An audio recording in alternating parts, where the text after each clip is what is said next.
So if I don't say it in the end, Merry Christmas already. Are you excited? Huh? Excited to be back, yeah?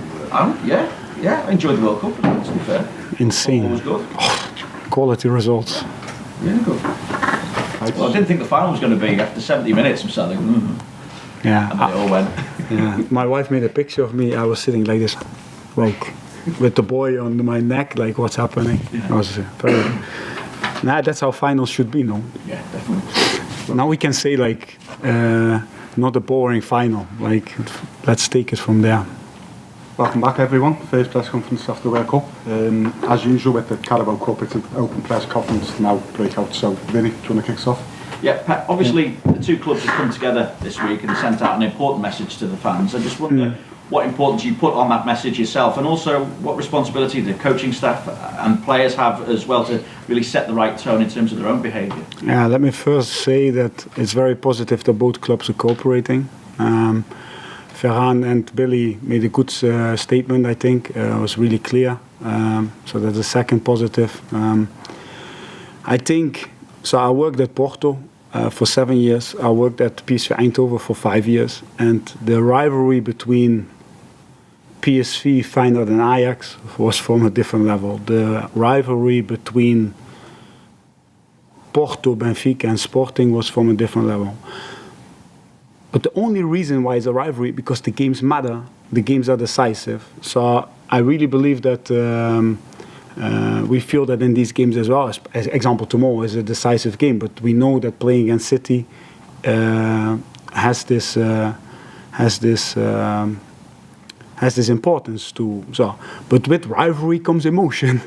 And that's good because we need emotion from the stands. We need emotion for our players. We know we need to feel that these games matter in each second of the game. The only problem with emotion is when there's no respect, it becomes really harmful, and that can't happen. And it happened. But I think to start my answer, just to relate again to the start of my answer was that. I really think it's positive that both clubs are cooperating. That good statement. We know that. And I think because I name Benfica, I name Porto, I mean Feyenoord, PSV, Ajax. It's not specific to the clubs. It's a football problem. So and that's really important as well. So it's good that both clubs are cooperating.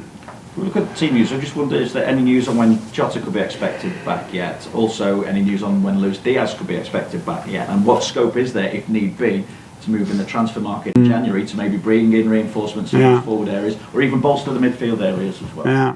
So this is the press room. It's not the boardroom. We discuss these things in the boardroom. And next time when Jurgen sits here, just ask him. He will be open. About Luis, I have to say no. We all know the impact he had on this team. It's not easy to come in and have an impact on this team to take the team forward. He did. So it's for him, for the team, for him.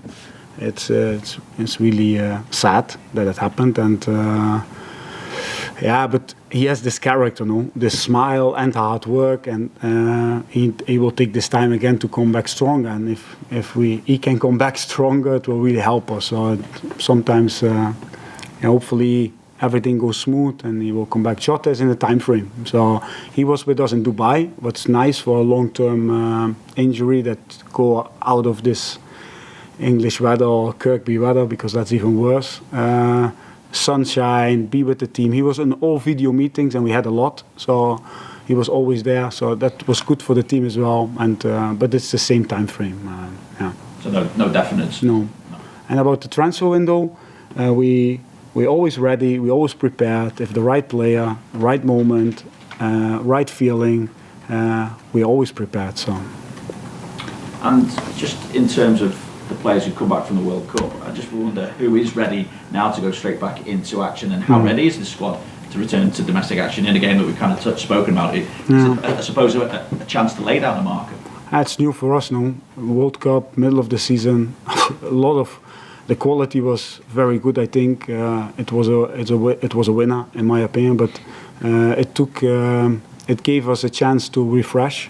not just refresh the players, because everybody gets some time off, the ones who played in the World Cup, but also the ones, of course, who were not involved, to give time to refresh our principles on the pitch. We don't have time in the season to really train. You have 3 days, the boys are recovering.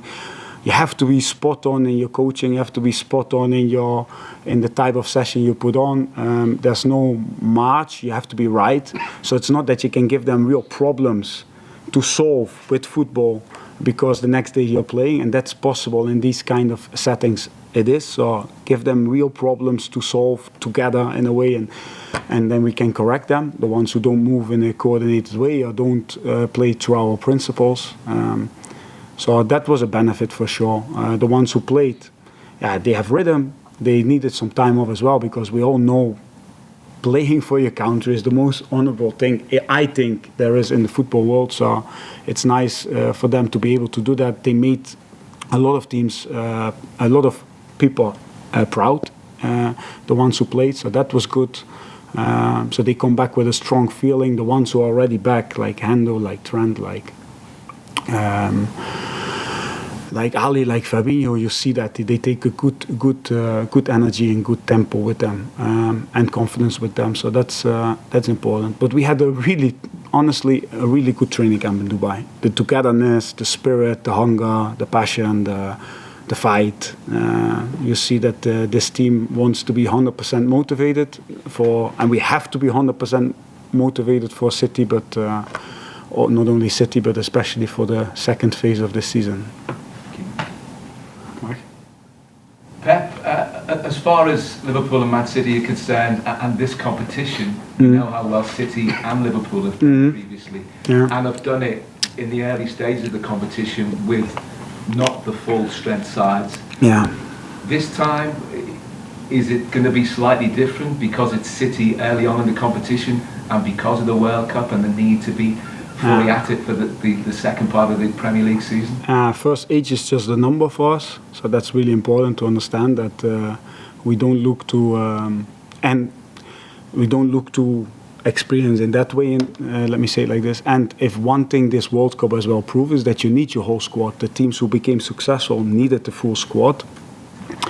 To put this in context, what I'm just said is that when we play League Cup, it's always in a very busy schedule. We play Champions League, Premier League, and we know we have to be top to win these games in these competitions. We cannot rest players, or we cannot. And then the League Cup comes in a time frame where we play every 3 days, and the boys have to be on their top to win games. So it's a perfect moment to use the full squad. Now it's a different situation, of course, because we have a long time off. The boys come back from the World Cup, and that's why I started with age is just a number. We still believe that we need to give our talents chances, not just against lower league opposition, but also against Premier League opposition, because we believe in them, and we want them to have challenges and difficulties and maybe struggle a little bit, because that only then you are improving the players. And my job, Jurgen's job, the club's job is in first place to improve our players and to improve the team, and that's what we always try to do, looking like that. Yeah. But because it's Liverpool against Man City, it becomes a massive match, and the fans from both clubs will see it as a barometer for how the second part of the season is going to play out. Do you see it the same way? Yeah, it's. I think it's never a boring game against them. It was never a boring game. We will put on both teams will put on a top show. That's for sure. Yeah, and to see Liverpool and City going toe to toe, as we've seen in recent years, and some fabulous matches. They can be quite a spectacle. City, a great team at the best, and you must be really proud of what you think Liverpool can achieve. Yeah, we know against them we need to be 100% concentrated on the things we have to do. We need to be really difficult to play against. We need to be really good and efficient in the moments we have the ball. So we will try, and they will try. It's a strange situation. It's a strange situation being coming back from a World Cup and having this fixture straight. That's for them and for us. But what I said, we will try, and the team's already proved in the past, whoever players are on the pitch, that they will make it a top show. Yours? James? Hi, Pep. Just as on the World Cup as a whole, what impressed you most tactically? Are there any particular surprises for you? Or? Yeah, a lot of things. I enjoyed it a lot.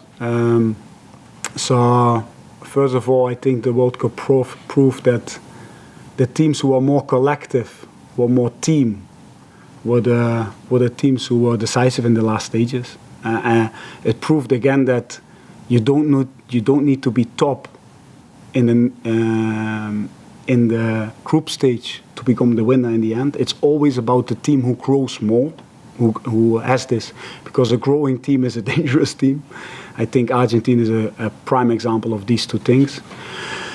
I think tactically always you have to see the context, because the context of a knockout tournament over a short period of time is something completely different than a Premier League over a long period of time. So people misunderstand that when they always say, this system or the defensive style or the counter-attack or the offensive, whatever. A knockout stage is something completely different. And this is what I like about Argentina, is that they play to their strengths. Like, take for example, Rodrigo de Paul, who's like a sweeper behind Messi. Messi's on the inside, he goes to the outside. Messi's on the outside, he goes to the inside. They play to their strengths. They're Enzo and McAllister, how they manage midfield together with Rodrigo, but especially these two, how they balance each other. Messi, not to speak about. Oh yeah, I said already before, if you see it from 5 meters, it's something we never saw. I never witnessed before, the speed. And he was decisive in each attack they had. He was the start of many attacks with Enzo, of course. But so again, they grew in the tournament. They didn't have a particularly good knockout stage, I think. So example, the Saudis' last line against Argentina stand out. The bravery, the way they defended the space behind them against the top side showed a lot. The midfield of Croatia with Brozovic, Modric and Kovacic, how they, Cruyff always said, if you dominate midfield, you will dominate the game. And how they are connected, always available, how they find the free spaces, how they know when to temporize or to speed up attacks. As a 3 being a 1, that midfield was. And an example, the efficiency of Holland, the one chance, one goal, that killer instinct.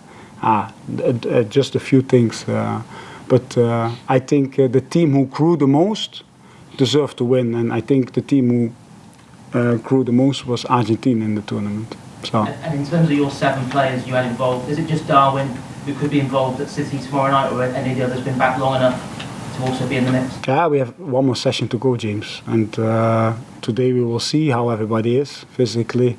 How I said, the boys who came back earlier looked really good, but we know that they had a long time off, or long time, like 8-9 days. What they need, so what I said, this World Cup is an emotional roller coaster for a lot of them. Think about Virg or think about Fabinho and Alisson. So also, if you want to win the World Cup, you need a little bit luck. It's proven, and you need to be good in penalties. So, yeah. Paul Joyce? It's a Youth Cup game on. I know, yeah. Will Ben Delak be with the senior side? And can you speak a little bit about his progress, and do you see him as a sort of an option for the first team now? So it's a very smart question, because if I say he's with Africa, he will not be with us. Yeah, I get that. But I love it anyway. Cheeky. No. Yesterday I walk off the pitch. We train. The session was insane. It was really cool. And I walk off the pitch with Jurgen, and he doesn't whisper. He just says next to me, and he says, "Wow, Stefan and Bobby Clark, they play so mature. They play if they have 25 like this." And I say immediately, yeah, and Ben Doak. Can you imagine he was a signing? Like, if he would do this, what he's doing in this session, like because you all see he's very quick, but if you are very quick and technical, that makes a really dangerous player. And he learns as well really quick, what's really nice to see, because sometimes you can be really quick, really good with your feet, but if you don't learn team, what I just said, you need good players, but the collective in the end makes you successful, so that has to... but he adapts really quickly to our style, and we are just really happy with 3 young signings. And then I have to make a compliment to Matt Newberry, because he is our academy scout, and he brings these players in. And nobody hears about them before, and it's not announced as a big signing like everybody, blah, blah, blah.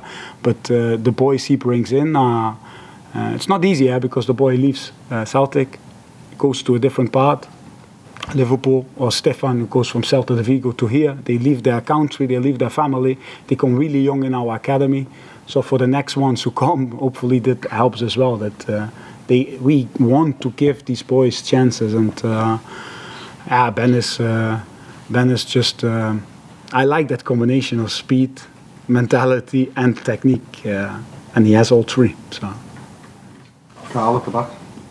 Yeah. When you talk about the rivalry between the 2 clubs earlier, you spoke about this game being decisive. I'm just wondering, with it being the first game back against City, and because the criticism that the side had the first part of the season, how much importance you put on one single game like this one? No, it's a knockout game. So if you win, you go through. So of course it's decisive.